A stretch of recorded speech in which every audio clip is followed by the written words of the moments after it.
اور جو کوئی رحمان کی یاد سے آنکھیں بند کر لے یعنی تغافل کرے، ہم اس پر ایک شیطان مقرر کر دیتے ہیں تو وہ اس کا ساتھی ہو جاتا ہے،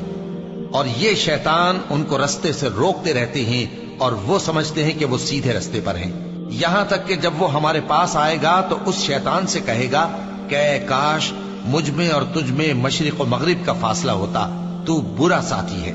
اور جب تم ظلم کرتے رہے تو آج تمہیں یہ بات فائدہ نہیں دے سکتی کہ تم سب عذاب میں بھی شریک ہو، تو کیا تم بہرے کو سنا سکتے ہو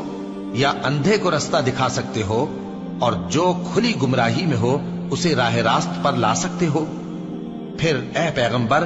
اگر ہم تم کو وفات دے کر اٹھا لیں تو بھی ان لوگوں سے تو ہم انتقام لے کر رہیں گے، یا تمہاری زندگی ہی میں تمہیں وہ عذاب دکھا دیں گے جس کا ہم نے ان سے وعدہ کیا ہے، کیونکہ ہم ان پر قابو رکھتے ہیں۔ پس تمہاری طرف جو وحی کی گئی ہے اس پر مضبوطی سے جمے رہو، بے شک تم سیدھے رستے پر ہو۔